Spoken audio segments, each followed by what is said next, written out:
4절까지의 말씀입니다. 요한복음 1장 19절로 34절까지의 말씀입니다. 우리 코로나가 이제 1.5단계고 또 앞에 그 가림막도 있고 해서 이제 마스크를 벗고 좀 하도록 하겠습니다.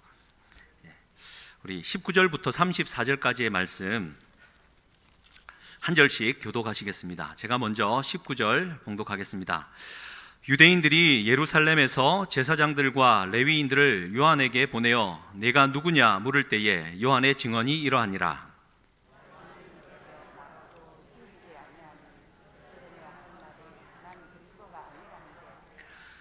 또 묻되 그러면 누구냐 네가 엘리야냐 이르되 나는 아니라. 또 묻되 내가 그 선지자냐 대답하되 아니라.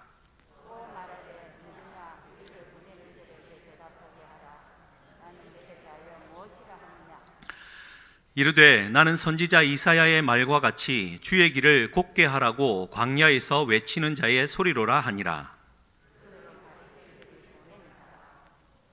또 물어 이르되 내가 만일 그리스도도 아니요 엘리야도 아니요 그 선지자도 아닐진대 어찌하여 세례를 베푸느냐.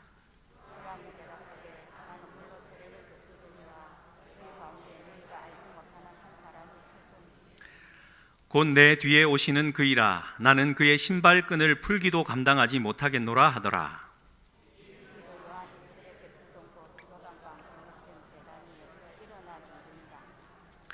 이튿날 요한이 예수께서 자기에게 나아오심을 보고 이르되 보라 세상 죄를 지고 가는 하나님의 어린 양이로다.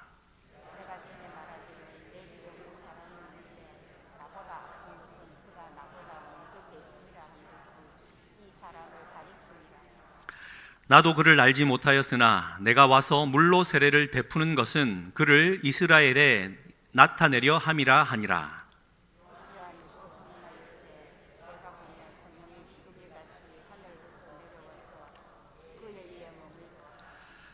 나도 그를 알지 못하였으나 나를 보내어 물로 세례를 베풀라 하신 그이가 나에게 말씀하시되 성령이 내려서 누구 위에든지 머무는 것을 보거든 그가 곧 성령으로 세례를 베푸는 이인 줄 알라 하셨기에 내가 보고 그가 하나님의 아들이심을 증언하였노라 하니라. 아멘. 오늘은 이번 연도는 그 부활주일이 4월 첫째 주일 4월 4일입니다. 그 한 주 전 종려주일 직전부터 거꾸로 40일을 거슬러 올라오면 오늘이 그 40일 출발이 되는 날이고 기독교 절기로는 제2수요일 곧 사순절을 출발하는 첫날입니다. 절제와 또 경건의 삶, 예수 그리스도의 그 삶 우리가 잘 묵상하면서 우리의 삶에 또 유익이 있기를 주님의 이름으로 간절히 축복드리고 또 수요 예배 함께 하는 사랑하는 성도님들께 이 추운 날씨에도 보일러가 고쳐졌다라는 소식도 듣지도 않았음에도 불구하고 믿음으로 나오신 사랑하는 성도님들께 주님의 은혜가 충만히 임하시기를 주님의 이름으로 간절히 축복합니다. 오늘의 제목은 그를 이스라엘에 나타내려 하심이라. 그를 이스라엘에 나타내려 하심이라 라는 제목입니다. 요한복음 1장 1절부터 16절은 요한복음의 대서막입니다. 살펴본 대로 그 18구절 중에 6절부터 8절까지 그리고 15절 두 부분에 세례 요한의 이야기가 언급되고 있습니다. 그만큼 말씀이 육신이 된 이 성육신 사건에 있어서 세례 요한의 사역과 증언이 참 중요하다라는 말일 것입니다. 우리가 이제 본문에 들어가기에 앞서서 여러분 성경 28절에 한번 보십시오. 하나 짚어야 될 게 있는데 지금 이 세례 요한과의 대화가 이루어지는 그곳은 요한이 세례 베풀던 곳 요단강 건너편 베다니에서 일어난 일이다라고 말합니다. 여러분 이 여기서 말하는 베다니는 요한복음 11장에 나오는 마르다, 마리아, 나사로의 집이 있는 다시 말해 예루살렘에서 약 3km밖에 떨어져 있지 않은 그 마을과는 전혀 다른 곳임을 여러분 헷갈리지 말으셔야 됩니다. 요단강 건너편 베다니라는 말은 이 베다니라는 말 자체가 환자들이 사는 집이라는 뜻입니다. 그러니까 지역마다 이런 베다니라는 말은 있었던 것 같고요. 특별히 여기에서 언급되어진 베다니는 요단강 건너편, 그러니까 예루살렘에서는 무려 한 80km 이상은 떨어져 있는 강 건너편에 있는 한 마을임을 잊지 마셔야 됩니다. 그 근처에서 하여튼 뭐 세례 요한이 참수당하는 그 지역과 가까이 있었던 곳이고요. 거기에서 세례 요한과 대화가 이루어지고 있습니다. 세례 요한은 상당히 영향력 있는 인물이었고 또 이목이 집중되었습니다. 그러다 보니까 유대인들이 와서 세례 요한에게 질문을 하지요. 세 가지 질문을 합니다. 첫 번째가 네가 그리스도냐? 두 번째는 네가 엘리야냐? 세 번째는 네가 그 선지자냐? 단순히 던진 질문이 아니라 성경에 근거한 질문이었습니다. 첫 번째로 네가 그리스도냐라는 질문을 한 이유는 사무엘하 7장 12절로 16절 말씀이 다윗의 왕조가 시작될 때 나단 선지자가 다윗에게 하나님의 말씀을 받아 전달한 말, 곧 다윗의 나단의 신탁의 말입니다. 파워포인트 한번 좀 띄워 주시겠습니까?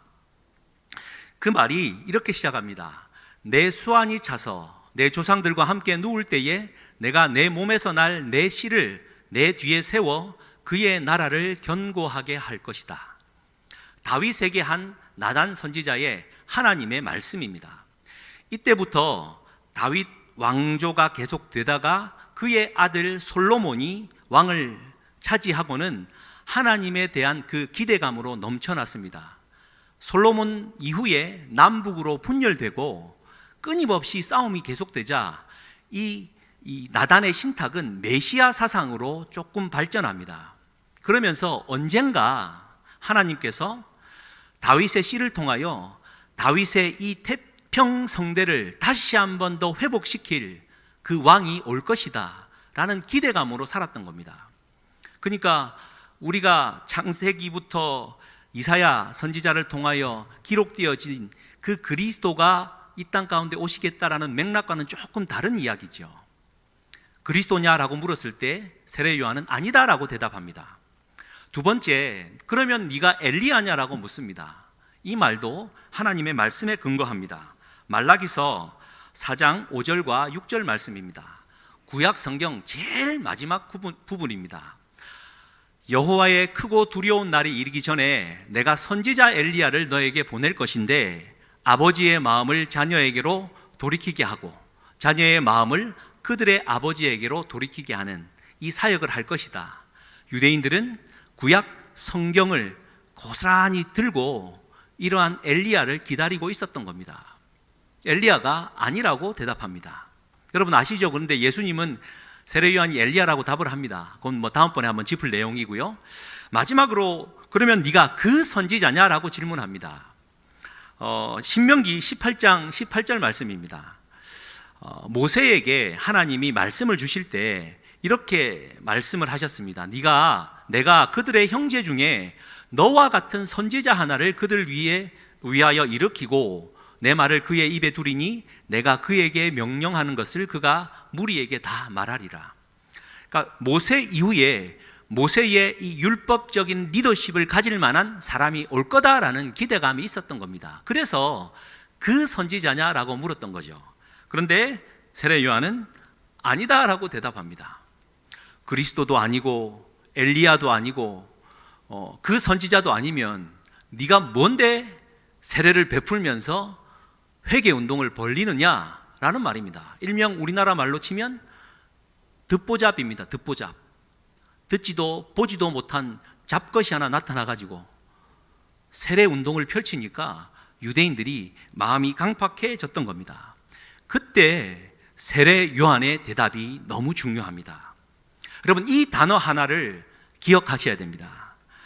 23절 말씀에 나는 선지자 이사야의 말과 같이 주의 길을 곧게 하라고 광야에서 외치는 자의 소리라고요. 그렇습니다. 세례 요한은 굽은 것을 곧게 하는 사명자였던 겁니다. 다시 말해 굽어졌던 인간의 마음, 다른 것이 아니라 죄의 문제를 아주 진지하고 심각하게 세례 요한은 지적하고 그것을 들추어 내었던 겁니다. 그것도 아주 진지하게 대했습니다. 상당히 심각하게. 이스라엘이 지금 죄 가운데 있다라는 사실을 아주 강력하게 외쳤던 겁니다. 여러분, 이스라엘의 죄의 참상은 어떠한 줄 여러분 아시겠습니까? 피지배 로마의 압제 아래 있으니까 청년들이 일자리를 구할 수 없었습니다. 그래서 그나마 그 사회에서 성공할 수 있는 길은 로마에 빌붙는 것이었습니다. 그래서 세리로 그 한 자리를 차지하거나 로마의 군병으로 들어가는 것이 그들의 출세길이었습니다. 그런데 세리, 로마의 군병, 자기가 어떠한 일을 하는지도 양심의 가책도 잃어버린 채 그냥 그 구조 속에서 착취하고 탈취하면서 내 유익을 구하며 살아갔던 안타까운 청년들이었습니다. 여자는요, 그들의 그 음욕과 탐욕 때문에 창기로 팔려가거나 창녀로 갈 수밖에 없는 음탕한 사회였던 겁니다. 더 심각한 거는 이게 죄인 줄 모르고 그저 그렇게 살아갔던 것을 세례 요한이 죄라고 지적하고 있는 겁니다. 누가복음 18장에는 바리새인과 세리가 나란히 이제 기도하러 성전에 올라가는 예수님의 말씀이 등장합니다. 거기에 뭐라고 기록되어져 있냐면 바리새인과 세리는 성전에 가서 따로 기도했다라고 기록합니다. 거기에서 이미 교회 안에서도 차별과 서로에 대한 배제가 충분히 녹아 있었던 거죠. 바리새인이 먼저 기도합니다. 하나님이여, 여러분 오늘날로 치면 주여! 라고 외칩니다. 그러면서 나는 다른 사람들, 곧 토색, 그리고 불의, 간음하는 자들과 같지 아니하고 또한 이 세리와도 같지 않음에 감사하나이다. 나는 일회에 2번씩 금식하고 소득의 11조를 바치는 자입니다. 이 바리새인들의 이 기만적인 행위와 탐욕에 정말 이게 죄인 줄 모르고 살아가는 거예요. 반면에 세리는 감히 눈을 못 들고 하늘을 향하여 눈을 못 들고 땅을 내려다보면서 가슴을 치며 말합니다. 하나님이여. 똑같습니다. 바리새인도 주여라고 외쳤고 세리도 주여라고 외쳤습니다. 그런데 세리는 주여 불쌍히 여겨 주옵소서. 나는 죄인입니다. 예수님이 이러한 모습을 바라셨는데 이스라엘은 그들의 기준에 따라 정죄하며 선을 긋고 배제하고 정죄했던 겁니다. 여러분, 그뿐이겠습니까? 지주는 농민들 데리고 엄청난 착취가 이루어지고 있었고 농민과 지주 사이에서는 말로 표현 못할 감정의 깊은 적대감으로 아로새겨져 있었던 겁니다. 그뿐이겠습니까? 열심당원들, 곧 민족 정신으로 로마의 칼로 맞서자라고 봉기를 하려고 했던 열심당원들과 로마에 빌붙어 살아갔던 이 세리 집단들, 여러분도 아시죠? 예수님의 12제자 중에 열심당원 시몬이 있었고 세리 마태가 있었습니다. 몇 번 제가 말씀드린 것 같은데 천국 가면 두 사람 꼭 만나서 물어보고 싶습니다. 3년 주님 따라다니면서 몇 번이나 싸웠고 얼마나 싸웠고 누가 먼저 주먹 날렸냐고. 열심당원이 날렸으리라 생각하지만 세리 당신이 날린 것 아니냐, 그런 거 한번 대화 한번 해보고 싶습니다. 여러분, 예수님이 이스라엘 백성들의 그 회복을 꾀하는 12제자의 군상들을 다시 한번 이제 생각해 보게 되는 대목인데요. 이처럼 이스라엘은 죄로 말미암아 정말 갈기갈기 찢어져 있었습니다. 세례 요한은 이 일을 죄라고 진단하고 이 일을 해결하려고 죄를 선포했고 회개의 물세례를 베풀었던 겁니다. 그래서 옷 2벌 있는 자는 1벌 있는 없는 자에게 나눠주고, 정한 세 외에는 징수하지 말고, 강탈하지 말고, 거짓으로 누명을 씌우지 말고 정직하게 살아가라 라고 말을 했던 겁니다. 그런데요, 세례 요한은 딱 여기까지였습니다. 아무리 세례 요한이 외치고 물 세례를 베풀어도 이 인간의 죄의 문제, 이스라엘의 죄의 문제는 도무지 해결 방법이 없었습니다. 그래서 세례 요한은 한 사람을 지목하고 주목합니다. 그래서 나는 아무것도 아니다라고 말하면서 26절 말씀을 한번 보십시오. 요한이 이렇게 대답합니다. 나는 물로 세례를 베풀지만 너희 가운데 너희가 알지 못하는 한 사람이 섰는데 내 뒤에 오시는 그이라. 나는 그의 신발끈을 풀기도 감당하지 못하겠노라 라고 말하고 있습니다. 다시 말해서 세례 요한은 회개를 선포하고 마음을 돌이키게는 할 수 있지만 인간을 근본적으로 고칠 수는 없었음을 알았던 거죠. 그분의 신발끈을 멜기도 어렵다라는 이 말은 내 뒤에 오시는 분은 완전히 다르게, 질적으로 다르게 인간의 죄의 문제를 해결하실 분이다라는 것을 증언해 주고 있는 겁니다. 그래서 29절 말씀에 세례 요한이 이렇게 말합니다. 다음 날 예수님이 세례 요한에게 나왔을 때 그가 예수님을 가리켜 이렇게 말하죠. 보라, 세상 죄를 지고 가는 하나님의 어린 양이로다. 이스라엘의 죄뿐만 아니라 세상 죄를 해결할 수 있는 분, 하나님의 어린 양이다 라고 말해 주었던 겁니다. 그래서 이분은 오늘 말씀 33절에 나는 물로 세례를 베풀지만 이분은 성령으로 세례를 베풀 자다 말하는 겁니다. 여러분, 성령으로 세례를 베푼다라는 이 말은 다른 말이 아니라 아무리 물로 세례를 베풀고 죄를 회개하고 고백해도 인간은 바뀔 수 없다. 그러나 성령으로 세례를 받게 되면 그때야 비로소 인간의 죄의 문제가 해결되어지고 완전히 하나님이 기뻐하시는 하나님의 자녀로 거듭난다라는 뜻입니다. 다시 말해 물과 성령으로 거듭나야만 하나님의 나라에 들어갈 수 있다라는 니고데모를 향한 예수님의 말씀인 거죠.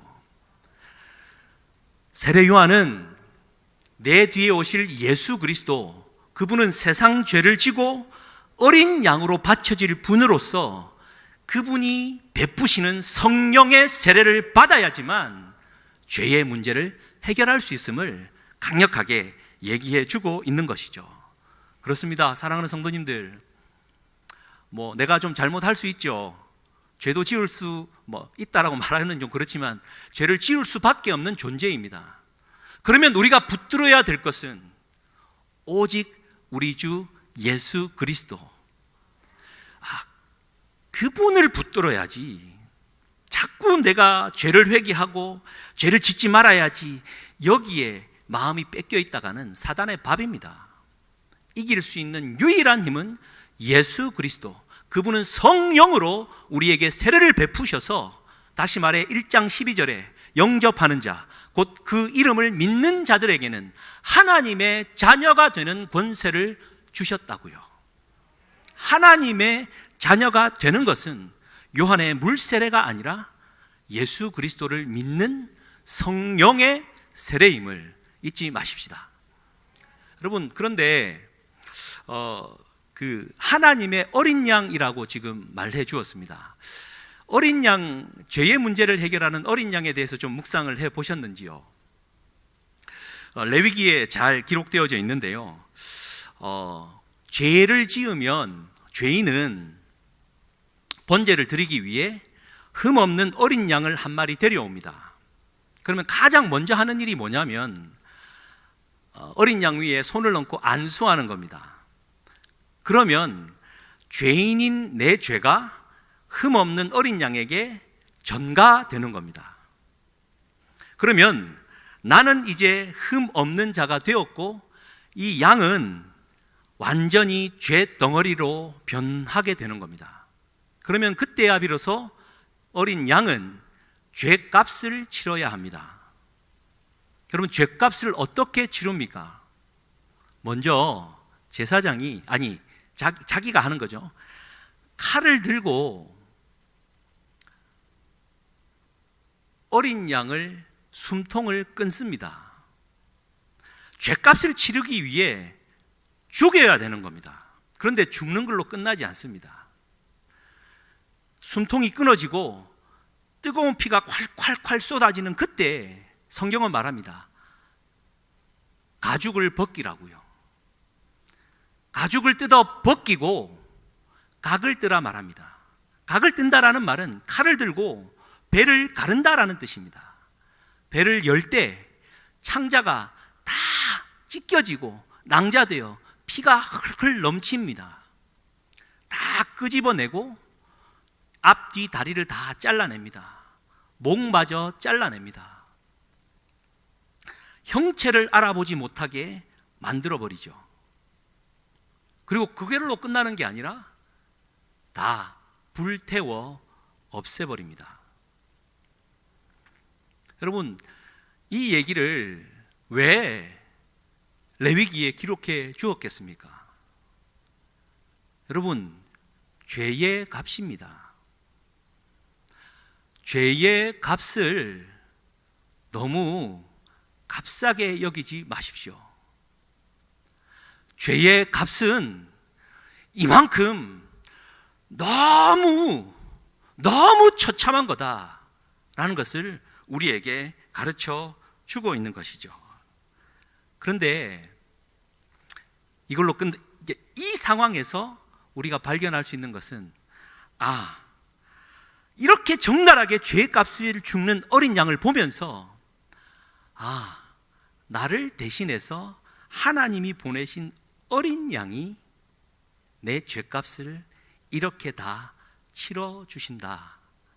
그러니까 내가 받은 은혜가 그냥 단순하고 그냥 기술적이고 그냥 감정적인 정도가 아니라 완전한 정말 깊은 하나님의 은혜임을 우리가 잊지 말아야 됩니다. 이 이야기를 가장 잘 증거해 주는 것이 요한복음 1장 17절인데요. 우리가 그 선 말씀을 하면서 그냥 잘 넘어왔던 얘기인데 같이 한번 읽겠습니다. 율법은 모세로 말미암아 주어진 것이요 은혜와 진리는 예수 그리스도로 말미암아 온 것이라. 한 번 더 읽겠습니다. 율법은 모세로 말미암아 주어진 것이요 은혜와 진리는 예수 그리스도로 말미암아 온 것이다. 이제 말씀을 좀 띄워 주십시오. 이 말을 그냥 잠깐 보면 율법이라고 하는 것은 모세를 통해 주신 거고 은혜와 진리는 예수님으로부터 왔으니까 예수님이 오셨으니까 율법은 끝난 게 아니냐, 예수님만 믿고 살아가면 되는 게 아니냐라고 우리가 쉽게 생각할 수 있지만 전혀 다른 얘기입니다. 원래 예수님이 오셔서 내가 율법을 폐하러 온 것이 아니라 율법을 완전하게 하려 합니다. 마태복음 5장 17절. 그리고 로마서 10장 4절 말씀도 나는 모든 믿는 자에게 의를 이루기 위하여 율법의 마침이 되었다라고 말합니다. 그러니까 율법을 완성하러 오신 분입니다. 폐하러 오신 분이 아니에요. 그래서 로마서 7장 12절 13절 말씀, 요거 같이 한번 또 읽겠습니다. 쭉 한번 읽겠습니다. 이로 보건대 율법은 거룩하고 계명도 거룩하고 의로우며 선하도다. 이는 계명으로 말미암아 죄로 심히 죄되게 하려 함이라. 아멘. 여러분, 이걸 잘 설명해 보겠습니다. 예수님은 율법을 폐하러 오신 것이 아니라 율법을 완전하게 하려 함입니다. 말하자면 율법 자체는 거룩하고 흠이 없고 의로운 겁니다. 그런데 율법이 하는 기능이 한 가지 있는데 죄로 심히 죄되게 한다라는 겁니다. 말하자면 이렇습니다. 율법은 우리를 정죄합니다. 우리가 율법 아래 딱 서면 율법은 나에게 이렇게 질문합니다. 너 이렇게 지켰냐? 예, 지켰습니다. 그러면 이건 지켰냐? 네, 지켰습니다. 그럼 이건 지켰냐? 아, 그건 못 지켰는데요. 그렇지, 너 이리 와. 너는 죽어야 돼. 그러면서 결국에는 율법은 내가 죄인이다라는 것을 각인시켜줘서 마치 서슬프런 칼을 들고 너 죄인이야, 이리 와. 내가 곱게 죽여줄게 라고 막 찾아오는, 이렇게 이렇게 막 꿈에 나올, 율법은 넌 죄인이야 라는 것을 심각하게 알려준다라는 겁니다. 이게 죄로 심히 죄되게 한다라는 뜻입니다. 율법은 모세로부터 왔다라는 말의 뜻은 너는 율법 아래 서면 처참하게 찢기고 각뜨이고 찢기고 형체를 알아보지 못할, 완전하게 죽임당할 죄인이야 라는 것을 확인케 하는 겁니다. 그런데 그걸로 끝나지 않습니다. 율법은 모세로부터 왔지만 은혜와 진리는 우리 주 예수 그리스도로부터 온다라고요. 내가 율법 앞에서 얼마나 큰 죄인인지를 깨달을 때, 그래서 나는 결국 은혜와 진리 대신 우리 주 예수 그리스도 외에는 내가 붙잡을 수 있는 길이 없구나. 우리 주 예수 그리스도가 내게 얼마나 큰 은혜를 베푸셨는가 라는 것을 그제야 비로소 깨닫게 된다라는 것이죠. 여러분, 그래서 그 누가복음 7장에 그 바리새인 그 시몬의 집에 예수님이 갔을 때 한 여인이 와서 향유를 붓고 막 머릿결로 예수님의 발에 입 맞추고 하지 않습니까? 그때 바리새인은 말합니다. 그가 진짜 선지자라면 그 여인이 어떤 부정한 여인인지 알았을 거라고. 예수님은 그 얘기의 그 마음을 아시고 그에게 이렇게 말합니다. 그 여인은 사랑이 많음이라. 사함받은 일이 적은 자는 적게 사랑한다라고요. 여러분, 사함받음이 적은 자는 적게 사랑한다. 다시 말해, 내가 하나님 앞에 하나님을 내가 적당히 사랑한다면 내가 얼마나 깊은 죄인인지 덜 깨달았다라는 뜻이겠죠. 사랑하는 성도님들, 우리 주님을 진심으로 뜨겁게 사랑하십니까? 대답하기 싫으십니까?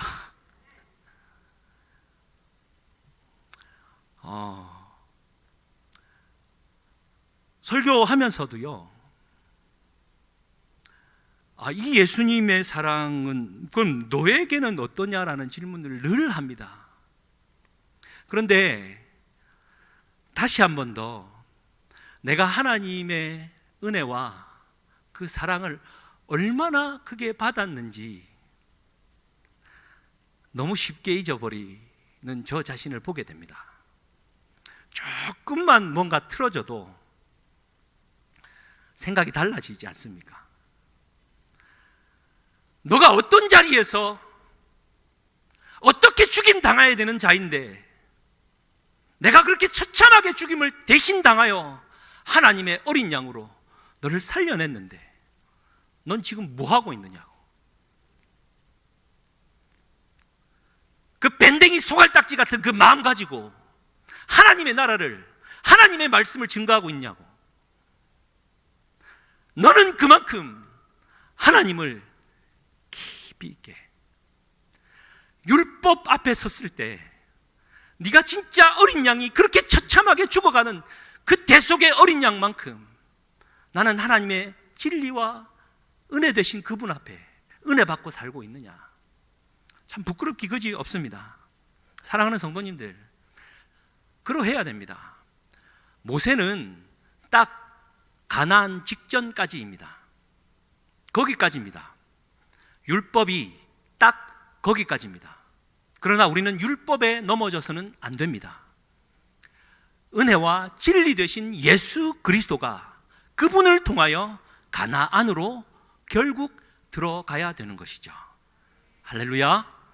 사랑하는 성도님들, 2021년도 이제 신정을 이제 보내고 또 뭐 수요 예배 같은 경우에 또 첫 수요 예배, 또 의미 있는 또 제2의 수요일 저녁 아니겠습니까? 우리 주님의 그 깊은 어린 양의 사랑을 다시 한번 되새기는 저와 우리가 되었으면 좋겠습니다.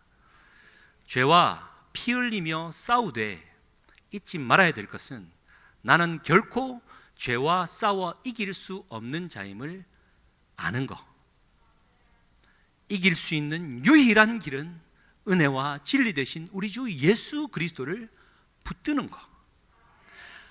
그래서 나는 그리스도만 따라가야 되는 자다.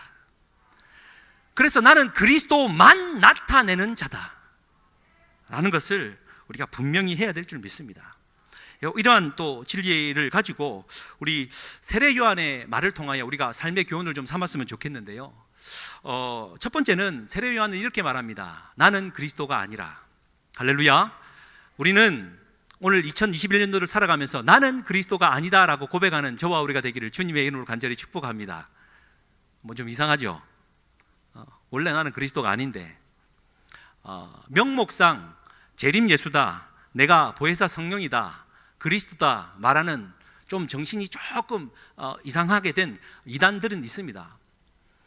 여러분, 초림 때는 예수님이 베들레헴 들녘에서 비밀리에 오셨지만 재림 때는 천사장의 호령과 나팔 소리로 누구나 다 알게 오실 거라는 게 하나님의 말씀입니다. 그런데 좀 속지 마시기를 다시 한번 축복합니다. 하나님의 긍휼과 자비를 구할 뿐이고요. 나는 그리스도가 아니다라고 고백하며 살아가야 된다라는 말의 의미는 그냥 이론적인 무신론자를 말하는 게 아니라 생활 속 무신론자를 말합니다. 하나님이 계신 것을 믿어요. 그런데 생활하면서 그리스도인을 믿는 믿음으로 살지 않는 것이, 다시 말해 나는 그리스도다라고 살아가는 겁니다. 내가 주인 되어 살아간다라는 의미겠지요. 누가복음 3장 1절로 2절 말씀입니다. 거기에는 이제 이렇게 기록되어 있습니다. 디베리오 황제, 파워포인트 좀 띄워주십시오. 디베리오 황제가 통치한 지 15해, 본디오 빌라도가 유대 총독으로, 헤롯이 갈릴리 분봉왕으로, 그 동생 빌립이 이두레와 드라곤이 샬라샬라 하나님의 말씀이 빈들에서 사가랴의 아들 요한에게 임하니라. 여러분, 여기에서 뭐라고 기록되어 있냐면 총 7사람의 지도자들의 이름이 언급되어지고, 거기에서 그중 하나님의 말씀이 빈들에 있는 세례 요한에게 임했다라고 기록해 주고 있습니다. 다시 말해서 여기에 언급되어진 완전수 7사람은 마치 자기가 그리스도다라고 믿고 살아가는 자들이다라는 뜻입니다. 뭔가 힘이 있고 하는 일마다 명령하면 다 듣고 하니까 마치 내가 뭐가 된 것처럼 살아가는 교만 덩어리들이다라는 뜻입니다. 일명 불안당 같은 존재들이다라는 뜻입니다. 그러나 하나님의 말씀은 그러한 자들에게 임하지 않고 빈들에 있는 세례 요한에게 임했다라는 뜻입니다. 빈들, 광야에 하나님 외에는 의지할 것 없는 그 장소, 하나님만을 구하는 자에게 하나님의 말씀이 임했다라는 뜻입니다.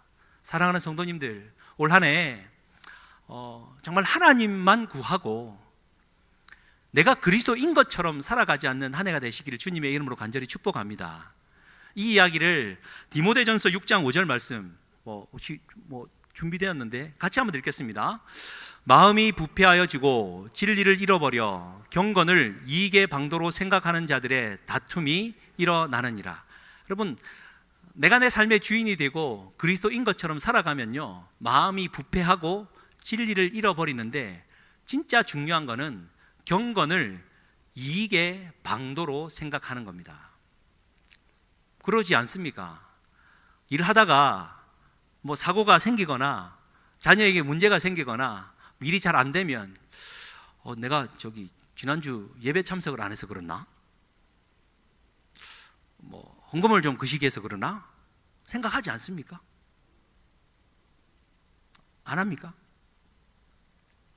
뒤집어 표현하면 나는 주님 이렇게 신앙생활 최선을 다해 사면 하나님이 복 주시겠지. 다시 말해 나의 경건의 생활을 내 이익의 방도로 살아갔다가는 큰일 납니다. 여러분, 하나님이 원하시는 율법을 충실히 준행하십시오. 그러나 그의 대가를 엉뚱하게 기대하지 마십시오. 그래서 디모데전서 6장 10절은 우리에게 말해줍니다. 같이 한번 읽겠습니다. 시작. 돈을 사랑함이 일만하게 뿌리가 되나니 이것을 탐내는 자들은 미혹을 받아 믿음에서 떠나 많은 근심으로써 자기를 찔렀도다. 아멘. 여러분, 돈을 사랑함이 일만하게 뿌립니다. 탐욕, 욕심을 말하는 겁니다. 올 한 해 주님 은혜 가운데 자꾸 이 근심이 자기를 찌르는 그 일을 자꾸 발견하게 된다면 하나님만 붙드시고 올 한 해도 열심히 수고하며 주의 말씀을 받는 저와 우리에게 되기를 주님의 이름으로 간절히 축복합니다. 세례 요한은 나는 그리스도가 아니다라고 고백했을 뿐만 아니라 광야에서 외치는 자의 소리다라고 말했습니다. 여러분, 우리는 올 한 해 광야로 가야 합니다. 아멘 좀 하소. 한번 생각이 나서 그렇습니다. 마음으로 아멘 하고 있는 줄 믿습니다. 하라는 얘기가 아닙니다. 보십시오. 우리가 왜 광야로 가야 하냐면 예수님이 세례 요한에게 세례를 받으실 때 하늘로부터 하나님의 음성을 말씀을 받고 성령이 비둘기같이 임하는 성령의 세례를 받습니다. 그리고는 바로 이어진 이야기가 성령께서 예수님을 광야로 내 모셨다라는 겁니다. 그 얘기는 인간은 누구나 하나님의 은혜로 중생받고 거듭나면 가장 먼저 가야 될 곳은 광야라는 뜻입니다. 그런데 이 광야는 그냥 가는 게 아닙니다. 성경은 세 종류 동사로 표현하고 있는데요. 말씀을 좀 띄워주시겠습니까? 마태복음, 마가복음, 누가복음은 오늘을 다르겠습니다. 마태복음에는 그때에 예수께서 성령에게 이끌리어 마귀에게 시험을 받으러 광야로 갔다라고. 이끌리다라는 말의 의미는 안하고라는 말인데 이것은 예수님을 모시고 갔다라는 뜻입니다. 두 번째 마가복음에는 성령이 예수를 곧 광야로 몰아내셨다. 몰아내셨다라는 말은 밥 먹고 똥이 차면 똥을 싸듯이 예수님을 그렇게 내팽개쳤다라는 뜻입니다. 누가복음에는 광야에서 40일 동안 성령에게 이끌리셨다라는 아고라는 동사를 쓰는데 이것은 손을 잡고 친구처럼 데려갔다라는 뜻입니다. 자, 보십시오. 우리는 누구나 광야로 가야 되는데 누구는 그 광야를 왕을 모시듯 모시고 가는 사람이 있고 누구는 친구가 데려가듯 친히 손을 잡고 이끌어가는 사람이 있고 누구는 있는 것 없는 것 사업 다 말아먹고 다 빼앗아가고 마치 인생에 쓸모없는 자처럼 똥덩어리처럼 만들어 놓고 광야를 데려가는 자가 있다라는 뜻입니다. 여러분, 여기에서 넘어지지 말아야 됩니다. 각자 다릅니다. 나는 이 모양으로 광야로 끌려왔는데 왜 저 사람은 저렇게 날마다 잘 되면서 은혜도 충만히 받고 자녀도 잘 되고 사업도 복을 받고 막 그것도 배 아파 죽겠는데 남편이 잘생기기까지 했어요. 잘생긴 것도 배가 고픈데 돈도 잘 벌어. 그것도 배가 아픈데 남편이 신앙까지 좋네. 막 환장하고 미칠 노릇 아닙니까? 왜 저 사람은 광야 가면서 모시고 가고 나는 왜 이렇게 끌려와야 되는지 여러분 넘어지지 말아야 됩니다. 성경은 기록해 주었고요. 그러나 정말 중요한 것은 어떻게든 우리는 광야로 왔다라는 겁니다. 여러분, 광야가 미드바르라는 말입니다. 미드바르라는 말은 하나님의 말씀을 뜻하는 다바르 같은 언어를 씁니다. 뿐만 아니라 하나님이 임재하시는 지성소년을 드비르라고 말합니다. 다시 말해 광야로 왔다라는 뜻은 하나님의 말씀을 받는다라는 것이고 우리 주님의 임재를 경험한다라는 뜻입니다. 여러분, 내가 어떻게 광야로 왔든 상관없습니다. 우리 주님을 만나고 우리 주님의 말씀이 내게 임하면, 그래서 내가 정말 은혜와 진리 되신 예수 그리스도 안에서 내가 중생하고 거듭나면 끝. 할렐루야. 그때부터 하나님의 역사가 시작되는 겁니다. 그때부터 비로소 까마귀가 움직이기 시작하는 겁니다. 그때부터 비로소 내가 돈을 쫓아가던 인생에서 돈이 나를 중심으로 도는 인생으로 복이 된다라는 뜻이겠습니다. 할렐루야. 우리는 광야로 가야 되는 존재입니다. 뿐만 아니라 광야에서 외치는 자여야 합니다. 여러분, 예수님이 광야에서 시험 받으셨죠. 저는 말씀을 준비하면서 세례 요한이 광야에서 무슨 것을 외쳤을까라고 묵상하는 중에 주님이 문득 제 마음 안에, 아니야, 너는 광야에서 이걸 외쳐야 돼 라고 제 마음에 심어주셨어요. 예수님이 광야 40일 동안 사탄에게 이끌리시면서 시험을 받지 않습니까? 그때 예수님이 그 광야에서 외치신 소리가 있습니다. 사람이 떡으로만 살 것이 아니라 하나님의 입에서 나오는 말씀으로 살아야 됩니다. 여러분, 그런 외침과 삶을 살아낼 자신 있으십니까? 두 번째는 주 너의 하나님을 시험하지 말아라. 하나님을 시험한다라는 말의 의미는 아까 언급한 그대로입니다. 내가 죄를 지면 하나님 나를 벌 주시겠지? 아니야. 내가 이렇게 잘하면 하나님 내게 복 주시겠지? 일만하게 뿌리가 되는 탐욕으로 살아가는 것이 하나님을 시험하는 겁니다. 강하게 외칠 수 있는 자신감이 있어야 되겠죠. 세 번째가 사탄아 물러가라. 주 너의 하나님만을 경배하고 예배해라. 여러분, 세상을 향해 이런 거침없는 외침을 외칠 수 있겠습니까? 올 한 해가 그런 한 해가 될 수 있기를 주님의 이름으로 간절히 축복합니다. 마지막으로 이 얘기를 좀 한번 하고 좀 이제 말씀을 좀 맺기를 원하는데요. 여러분, 요한 크리소스톰이라는 이제 주교가 있습니다. 여러분, 기독교 역사가 313년에 기독교가 공인이 되지 않습니까?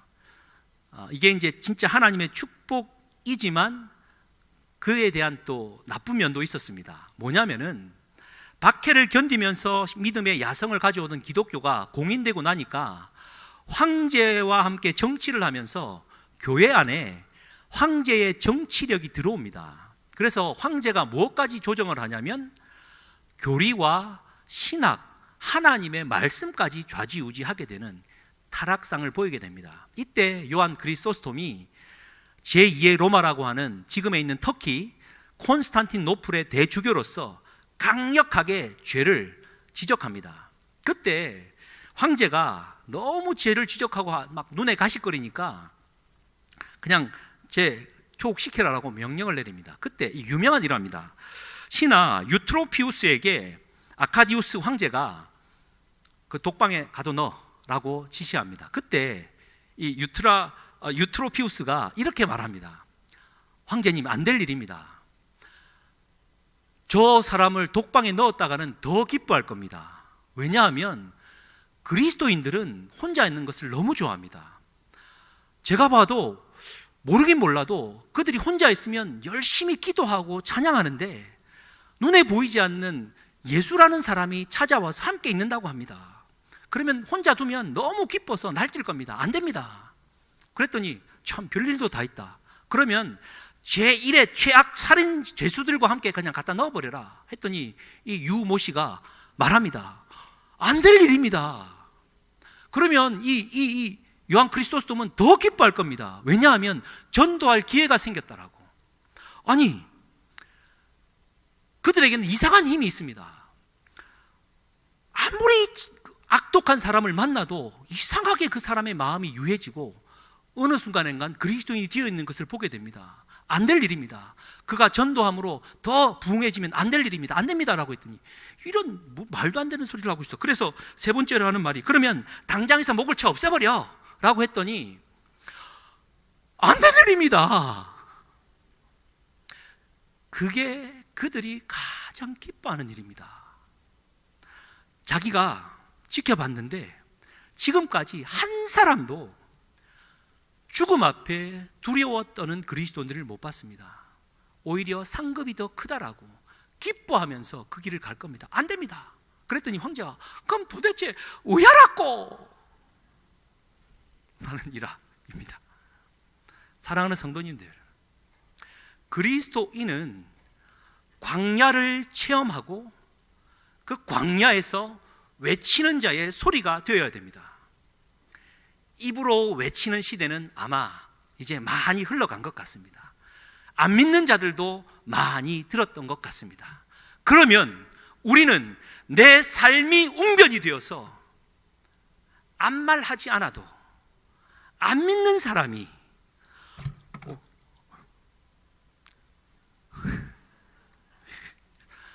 이거 비싼 건데 이거 참.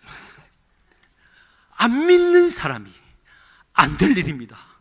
저 그리스도인 저렇게 두면 안 될 일입니다. 안 됩니다. 저렇게 밖에 있다간 우리가 큰일 납니다. 세상이 감당 못할 믿음의 사람 되어야 되지 않겠습니까? 이 일을 다른 누구가 아닌 세례 요한이 해 주었습니다. 그를 이스라엘에 나타내기 위해서 그런 겸손히 철저히 자기를 부인했습니다. 말씀을 맺습니다. 한 주 동안 이 찬양이 참 가슴에 맴돌았는데요. 가사를 한번 좀 띄워주시겠습니까? 모든 것을 주님 뜻에 맡기고 내가 강한 것이 아니라 주가 강함을 보여줌이 진정한 겸손이다 라는 찬양입니다. 슬픔 속에서도 울지 않는 것, 억울해서 울지 않는 것, 걱정할 수밖에 없는 상황 속에서도 걱정하지 않는 것, 사랑할 수 없는 사람조차도 사랑하며 품어주는 것, 용서할 수 없는 사람일지라도 용서하여 주는 것, 어떠한 자기 주장도 버리고 오직 모든 것을 주님 뜻에 맡기며 내가 강한 것이 아니라 주가 강함을 보여줌이 진정한 겸손. 참을 수 없어도 화내지 않고 끝까지 인내하는 것, 감사할 수 없는 그런 조건에서도 감사하며 사는 것, 칭찬이나 비난 가운데서도 침묵하며 살아가는 것, 말씀 순종하기 어려울지라도 믿음으로 순종하는 것, 겸손은 겉사람이 드러나지 않고 속사람이 드러나는 것, 하나님과 가장 가까운 사람이 바로 겸손한 사람. 우리 마지막 이 찬양 우리가 하지 않고 또 좀 부탁을 했습니다. 그 찬양 고백 함께 하나님께 올려드리고 기도했으면 좋겠습니다.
마음으로 우리가 주여 한번 부르짖고 주님 주시는 마음으로 또 이제 사순절이 시작되었습니다. 하나님 앞에 기도하시겠습니다. 주여, 주여, 주여. 하나님 앞에 세리처럼 주여 불쌍히 여겨 주옵소서. 주여, 우리는 죄인입니다. 주여 불쌍히 여겨 주시옵소서. 갈기갈기 찢겨진 우리의 심령 가운데, 광야 가운데 내팽개진 우리의 인생 가운데 하나님이 새롭게 세우시는 하나님 믿음 주시고 말씀 주시고 은혜 주시고 능력 더하여 주시옵소서. 광야에서 외치는 소리처럼 세례 요한처럼 겸손하게 주를 나타내는 자가 되게 하여 주시고, 내가 강한 것이 아니라 주님이 강함을 드러내는 믿음의 삶을 살아내는 아내가 되도록 주여 축복하여 주시옵소서. 하나님의 나라를 꿈꾸며 달려가는 믿음의 사람이 되게 하기를 아버지 하나님 그렇게 결단합니다. 광야로 내모르셨던 하나님께 감사하고 모든 육신적인 것들 모든 것들 다 광야 가운데로 내버려두게 하시니 감사합니다. 새로운 하나님의 나라를 세워나가는 역사가 일어나도록 2021년도를 축복하여 주시옵소서. 하나님 감사합니다. 축복하여 주시옵소서. 우리 한 가지 더 기도해 주십시오. 하나님 사랑하는 담임 목사님 성령으로 충만케 하여 주시고, 무엇보다 우리 사모님 광야를 독려하고 있는데 하나님 역사하여 주셔서 일어서게 하시옵소서. 하나님 환우들이 있습니다. 또 역시 많은 또 코로나 바이러스로 말미암아 두려운 마음과 어려움이 있는 연약한 우리 노후한 우리 어르신들이 있습니다. 기도해 주시고 믿음 안에 잘 극복하여서 하나 되는 은혜가 있도록 중보해 주시고 교회를 위해 중보하십시다. 주여 한번 부르시고 기도하시겠습니다. 주여, 하나님 아버지여 감사합니다. 우리 목사님 사모님 강건케 하여 주시니 감사합니다. 광야에서 하나님의 말씀이 임하고 주의 임재가 임하여 주셔서 새롭게 빚어지는 하나님의 자녀로 새롭게 태어나는 새 창조의 역사를 기대하오니, 아버지 하나님 눈에 보이는 것 없고 아무런 소망을 가질 수 없는 광야에 덩그러니 던져진 것 같다 할지라도 하나님 말씀 붙들고 소망 가지고 오늘도 믿음으로 승리하게 하여 주시옵소서. 일만하게 뿌리가 되는 그 탐욕에 사로잡히지 않게 하여 주시고, 아버지 하나님 그 내 마음의 근심을 아버지 하나님 다 떨쳐버리고 주님 한 분만을 달려갈 수 있도록 도와주시옵소서. 하나님 육신이 연약하고 연로하셔서 하나님 주의 몸된 전을 그토록 사모하지만 나오지 못하는 하나님의 신실한 믿음에 하나님 우리 어르신들이 계시오니 그들의 마음을 위로하여 주시고 있는 가정마다 찾아가셔서 오늘 저녁에 성령으로 충만하게 하여 주시고 육신의 질병으로